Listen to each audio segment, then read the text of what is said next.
Before using the coffee maker, first of all you need to make sure it's on. Make sure it's on by pushing the switch here at the front.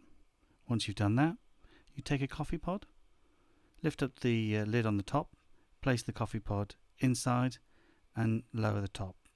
Once it's safely in, you'll have a green light on the front. Next, check that there is water in the coffee machine.